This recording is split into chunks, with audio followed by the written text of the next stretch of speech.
You're listening to Fish Out of Water, the podcast where feeling out of place becomes the start of something new. Dive in with us. Let's explore stories, insights, and real conversations that help you swim forward with purpose. Welcome, everyone, to our last episode of the season here at Fish Out of Water. Today's title is Navigating the Waves Without Capsizing the Boat. So the idea here is that we're going to discuss how to express your shift without sinking relationships that you're currently in. How can you tell, what's going on, what's changing about you, what your, changes in your values or your motivation, like how can you share those truths, if you will. I've used that word truth very, very loosely, about who you're becoming without capsizing what you've built in the relationships at work, at home, friends, and so on. And so, of course, here today with me, and I didn't introduce myself, I'm Lisa DePass. My friend here is Bret Chapman, who is a co-founder with me at Empower You Coaching. Welcome aboard, Bret, for today. And I'm just wondering, we were coming up with the title today, and this is not the original title that we had, and we were discussing currents and tides and waves, and it was interesting to see how we were looking at the different aspects of it and how it is such a metaphor for relationships when we ourselves are going through change. Mm-hmm. And, we were talking about currents versus waves versus tides, and all of it made sense. But let's go into that metaphor first, in terms Yeah. of sharing these changes that we're going through and how we communicate those to the people that we care about. Yeah. And so I think that, several of the topics that we've been journeying through with loyalty and, leadership and what does it look like? How is it healthy? Are we leaving the tank? Are we staying in the tank? Are we cleaning the tank? Like what's everything is happening? And I mean, we heard of a lot more of your story and the adventurousness that you were on in our last episode. And I think that although I've been a little bit more restrained, I've kind of had a few of those, and I took a step out when I was kind of running away from myself. Mm-hmm. And I went and I took at a collegiate college, I went and I did outdoor adventure, which included whitewater rafting, kayaking, mountain climbing, belaying, like all kinds of really crazy stuff as a 40-year-old, and everybody else in the class was 20 something. And I was sorry, I should not laugh out loud. I'm so sorry. You should laugh out loud, because I was grandpa. I know exactly what you're saying. I was like, oh my goodness, what's going on here? And just trying to speak at least a little bit of health and safety wisdom into these children. It's literally what they were. It was because wild. They were unstoppable, right? They were unstoppable. They were not going to die. And I was constantly at the moment where I'm in the whitewater rafting, we're hitting class 6, class 7 waves. Woo, yeah. And so to circle back on kind of where we were wrestling, it was this: we learned how to study the current to know where the waves were going to appear, because the current plus rocks equal waves. And depending on the size of the rock or how things press through, you would then create tides. And as a result of that, that's where you had to be more aware and be able to recognize the danger that you were facing. Up in the Ottawa Valley where I was learning, we had this wave that averaged, I think it was 45,000 gallons of water per second over this ledge. And it created a wave in 2 seasons of the year, in the fall and in the spring. It created I call it a wave. It created a current tide. They called it the bus eater, because you could fit a full-size school bus into this crevice, and it literally just turned like this. It was just a washing machine. And if you got stuck in it, see ya. Yeah. They wouldn't even come rescue you. They couldn't. Yeah. And so there were so many warnings, and they had put up it was a crazy thing. And so I think that I've loved this fish out of water theme. I've loved this idea of getting uncomfortable. I've loved, and I mean, this is me and my grittiness, wanting to challenge myself, wanting to be Hmm. more. And I think something I haven't talked about enough is the vulnerability that this podcast has helped me grown, growing, grown, Grow. yeah, grow in the vulnerability to not be afraid of the challenges and struggles that I faced, Hmm. while yet simultaneously going, but I found my way through. Yeah. And that I think is kind of where I want to sit and kind of set our tone for today, is that I think we're all going to get through. It's how are we now going to build around ourselves? How are we navigating this?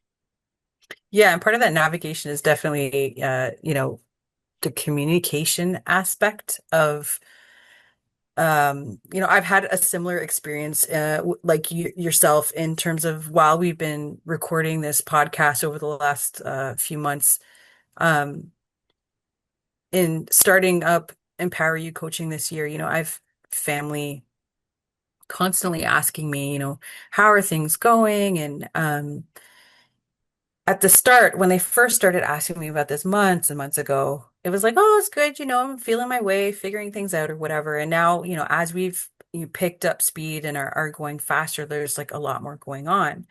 Um, but when they ask me, I find myself not wanting, I found it easier to start telling them, oh, this and this and this is happening or whatever. But I never really shared about me Mm, and my growth and the change that's happening in me being an entrepreneur versus doing the 9 to 5, whatever that looked like before.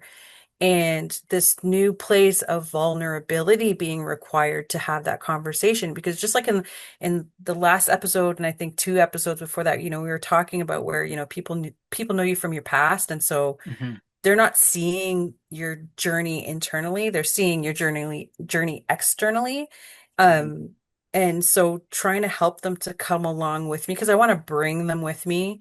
Um, it's been a bit of a challenge because mhm, mhm, I've found it easier to be vulnerable or more vulnerable with people who are newer to my life versus the ones who have been around for a long time because like I said in the last episode, I tend to jump from things to things that don't seem connected, even though in my mind they're highly connected and I can show you the path after the fact. But when I'm mhm. going into it, something I'm going to try because I think this is what I need to do. Yeah. Um, that's a bigger story. Maybe I'll write a book about it one day. But all of that to be said is that like the communication aspect of it has been the challenge of like how vulnerable do can I be? Because there's just underlying fear is the only word that I have coming to my mind, but um just this a bit of angst, not true full-blown fear, but a bit of angst as to how are they going to receive this? How are they going to say, oh, Lisa, you don't know what you're doing? Or Mhm, like these are the things that go through my mind, mhm, mhm. And then there's some people where I'm like, oh, am I just telling them too much right now? Maybe I should back off. Like, so I'm still trying to figure my way out with that because this is definitely a transitional period, um, because we're doing new things, right? Yeah. So pardon me. So we have this dilemma that we sometimes deal with. Not everybody goes through this because they have an amazing support network and people have been through stuff similar to what they're Mhm. going through and they're just able to connect and have that support system and that's amazing. For those of us where we're doing something new that nobody else around us has done, we run into a couple of things that can be kind of controversial, right? So, Mhm. one of them, for example, is, if I change, am I gonna lose everyone? Mhm. You know, um, because they don't get what I'm doing. Like, am I now like running on my own after this? And, really quickly, yeah, I talk about jumping around in my life is that that's definitely something that I've had um to navigate and explain to my dad, for example, why I'm switching from, going into outside sales to project management. It seems like a Hmm. backward step to him, or going from selling plumbing supplies to lighting supplies. Some people say, "Oh, that's the same thing," and um, the way I did it wasn't the same thing. And there were Hmm. times where I'm like, am I gonna lose his support because of these what looks to him like random changes? Hmm.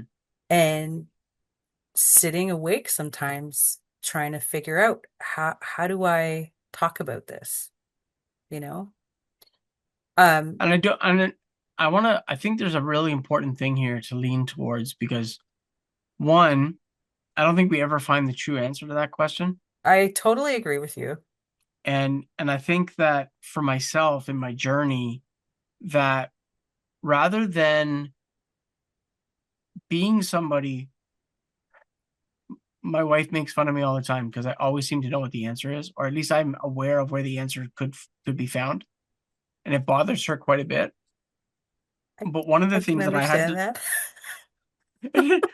but but I mean the relational integrity that I have been positioned now to have a conversation about rather than at episode 0 when we were just like, let's just throw this at the wall and see if it sticks. Yeah. Well, it looks like it's stuck and we're here now.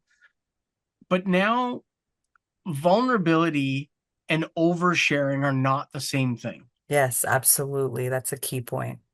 And it's I used to just overshare until somebody walked away, and that was the limit that I knew that's where I would stop my story.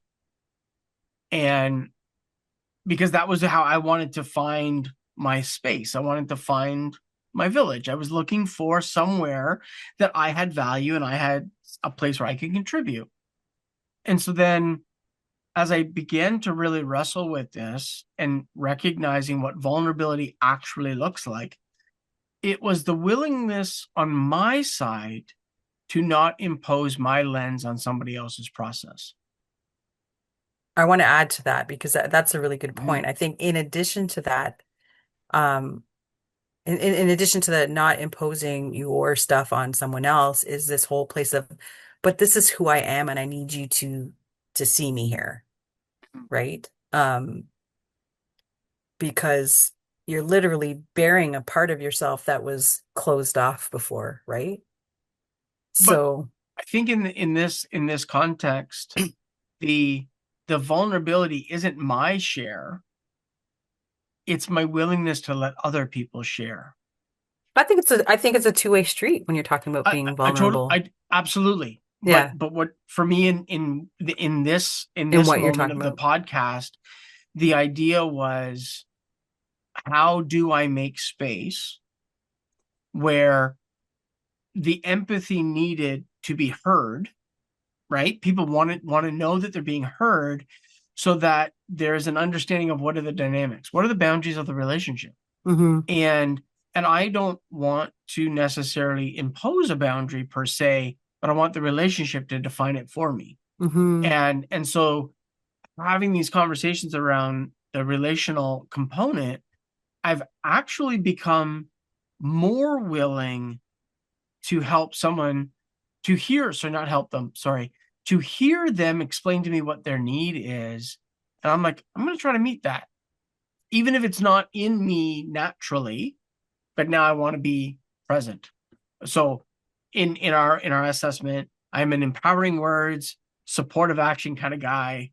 And maybe it's those two elements that lead me into this, but now I can go and be intentionally present even though it's a struggle. I Right, can create a grounded connection moment, even though it's a struggle. right, I can remember someone and a moment that I've had with them and go, I'm going to find a meaningful token so that they know I was thinking about them, right, that they were essential and important. In and I think that creating these moments is the tool, is the process that empower you coaching, being empowered, finding our center, finding all of the places to lean towards. This is both the strength and the softness that is required to develop these healthier relationships. Yeah, and I mean it's as you brought up, your rise temperament. I'm exact exactly flipped for you. I'm the supportive, empowered person. So I'm that person who's sitting around thinking like, "Oh my gosh, like how do we include this person on my journey here?" And they're not there, or they're so much farther ahead of me, whatever the situation is. And I'm usually battling with this willing to sit and figure this out in my head before actually having the conversation with them. Mm. Um, and then because I figured out in my head, I'll go to them and like lay it out, and they're so not ready for it, right? Um, we can laugh at ourselves, right? Yeah, they're not ready, I promise. And that's kind of like a second problem too, where it's like too much, too fast. And then to add to that, for some folks, it's this fear of relational disruption. Maybe this is the same thing that we're relabeling, but it's still a different view of the problem. And who, just out of curiosity, in the rise temperament, who would probably more struggle with the fear of relational disruption? Oh, the support The person. support. Well, you know what?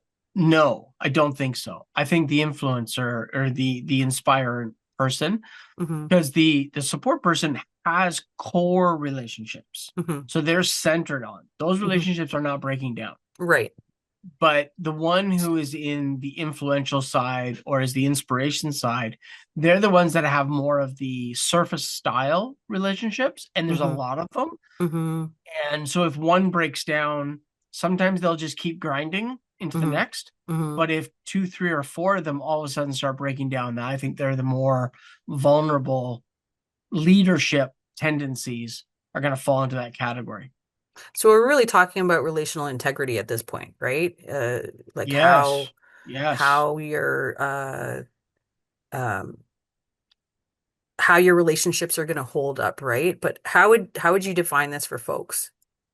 Well, when we think about relational integrity, the challenge becomes, am I measuring relationships versus measuring the fuel and then how my fuel is enacted? Hmm. So that we don't want to get lost in only the relational assessment. We want to see how is this impacting my natural strengths and limitations, tendencies that exist through my temperament. Right. And so we were talking about the inspirer, the inspiration person. Um, this individual is going to be needing something different. The empower, the reflective person needs something a little bit different. Yeah. The support person needs a little, and we all just have a little bit of something different. Yeah. But I think the danger becomes when we're measuring other people that are around us before we're genuinely going, but this is how I think. Hmm. This is how I want to respond, which is more of a test of where we sit in our function, in our autonomic systems, in the things that are just moving out from us. Hmm. So all of this that we're talking about really it centers around emotional intelligence. Like the dilemma of what we're talking about is centered around emotional intelligence, effective communication, and something that we haven't mentioned yet in this episode, I think, is the idea of boundaries, Mm. right? Um, because boundaries sometimes are necessary depending on, how you've grown, where the other person is based on how you've grown.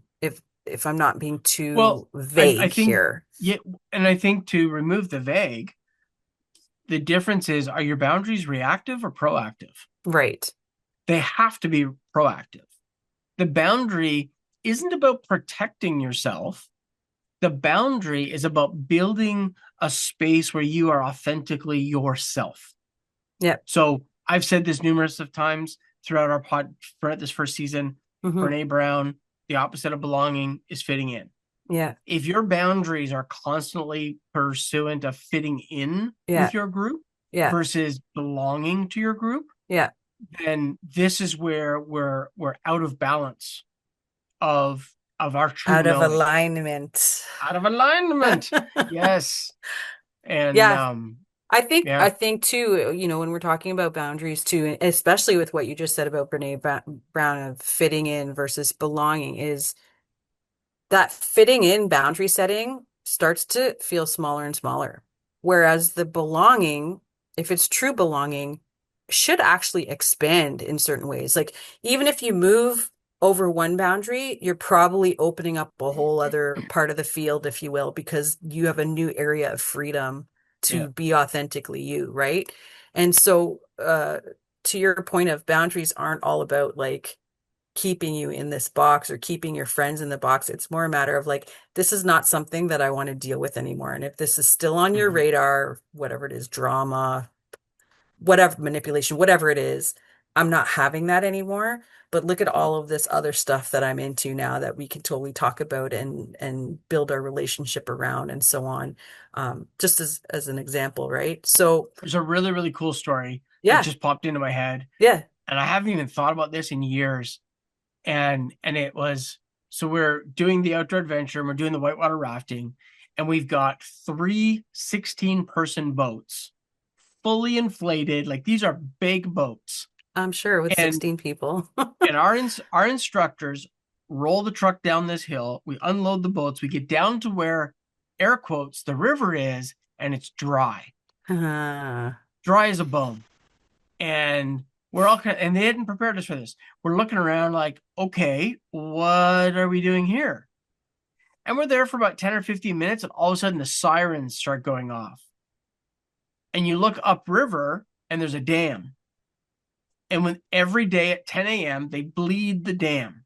Oh, And so everyone says, no, we're rushing to get our boats onto this dry riverbed because the water is now coming. right. And all of a sudden, we're in our boats, paddles ready, and all of a sudden the boat comes up, and 10 feet in front of us is dry ground. And we're on the front of this rolling wave, and it's got class 5 rocks on You one want to side. see me lose my voice? Oh my goodness. And but what an incredible kind of measurement to what we're talking about. Hmm. That the boundary that we're talking about, the belonging versus fitting in, the you're inches away from being in your current Hmm. versus just gliding along the edge of it. Maybe you are moving forward, but Hmm. you're moving forward at a snail's pace, versus if you are 1 inch over, you'd catch the whole current and you'd just be flying down.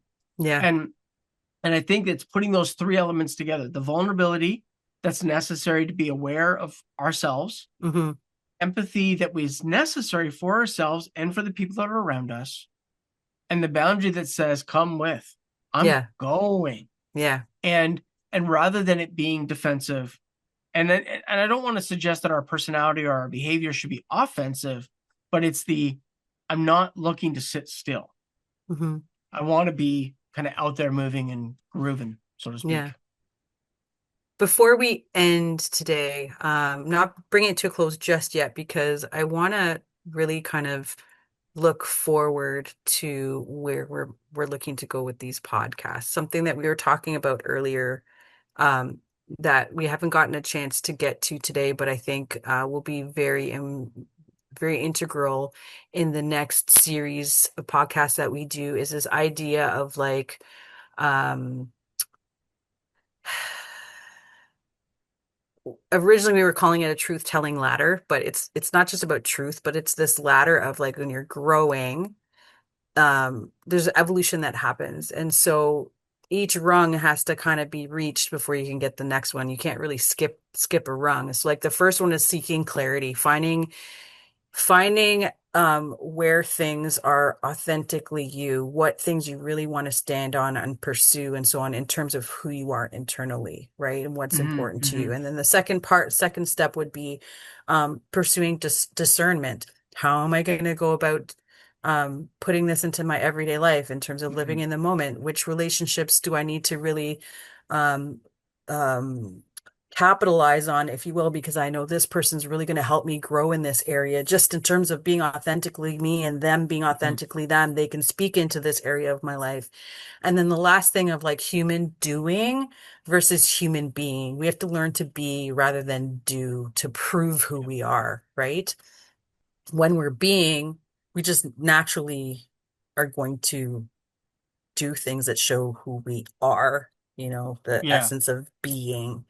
And so in our next podcast, I know you and I've briefly talked about this. We're going to focus a lot more on the rise elements that are introduced in Unshakable You, the course that we do through Empower You coaching. And we're going to really start to do a deeper dive into each of those core temperaments, excuse me, to really look at, for all of these things that we've discussed this season, what does it look like for each of those temperaments in each of the scenarios? And I think that well, I'm excited to really get into that because I think it's going to be a lot more meat than what we've had this season. Now, this season has been a lot of back and forth and idea sharing and so on, and it's going to be a lot more practical application coming into the next season. Um, And let me share a little bit to that, and then I'll move kind of into our final thoughts, sure, really, and just yeah, kind of pull everything together. I think that the tendency is to flee from what we are afraid of. yeah, And it isn't that, and I think over the years, one of the things that's challenged me is what I am afraid of is not the thing that I am in fear of. That these are they sound the same, but there's a different inclination at the root. hmm And I think that if we're going to uncover what makes us comfortable versus what allows the human being to exist. And I think that when we look through Rise and we begin to confront where is my struggle going to be and how do I bring other people in to that struggle? Because Lisa, you don't struggle the same way that I struggle. no, we don't, I we can get don't. so tunnel focused on what the result is, I can lose all sight of the people around me. hmm Or I can become, no, I'm not going to pursue results at all. I'm only going to focus on people. But now I'm not truly myself hmm if I deny the longing and the desire for the result. hmm And so I think that when we look at each of the tendencies, the reflective person is going to struggle with analytics. They're going to struggle with over analyzing, which is going to create the delay. It's going to create I could do it tomorrow. I have to think more about this. I don't want to make the wrong decision. And our intentional is going to avoid discomfort. They're going to seek to preserve the harmony of what they're experiencing so that they don't have this disruption in flow and process. hmm And our supportive people may become more outwardly accommodating in order to hold on to these relationships that they've cultivated for so long. And then myself, the empowered individual, and I hold my head high for a second, I can become a little too forceful. I can just be a little bit too, no, we gotta do it. We gotta push through. When in fact, no, it isn't about the force. hmm It's about being, hmm finding our presence. Yeah. And, and so I think that in all that we've discussed over these 10 episodes, 11 actually, because we did an introduction episode 0. I think that if you're catching us now, I would really encourage you to kind of go back and maybe catch some of that history and kind of how did we get to this part of the conversation? Because we've had notes every week, we've had a script, we've done the work, but I can promise you we didn't stick to it very often. I think we may have had one episode where we were top to bottom and we're like, but then we're like, oh, but was it actually any good? And we just didn't feel that it was that kind of connection. But I would sit here today and say, I'm so happy that we leaned into each other, not just into what we could write about and overly produce a conversation. And so go back to the beginning. Even if you're going back to it for a second time, or heck, even a third time, because I'm looking forward to going back and reviewing. I'm looking forward to going back and how do we maintain fish out of water in a way that it's somewhat flippy floppy. We're going to be stuck on the table for a second. Someone's got to put us back in the bowl and keep us on track and alignment. And I think that the journey is the most important part. The finding our journey from human doing to being human, to being fully present, vulnerable, having empathy, and building out the frame and the boundaries where our river, no matter when it starts, will always stay on course. Hmm. And that's a really super exciting part. As we lead into this next season, as we lead into this next thing, we're looking forward to bringing back as strong as as we've left, and just keep moving forward. Keep on swimming, right? Is that what Dory was Just saying? keep swimming. Just keep swimming. Just That's keep okay. swimming. Yeah. Well, that's just it.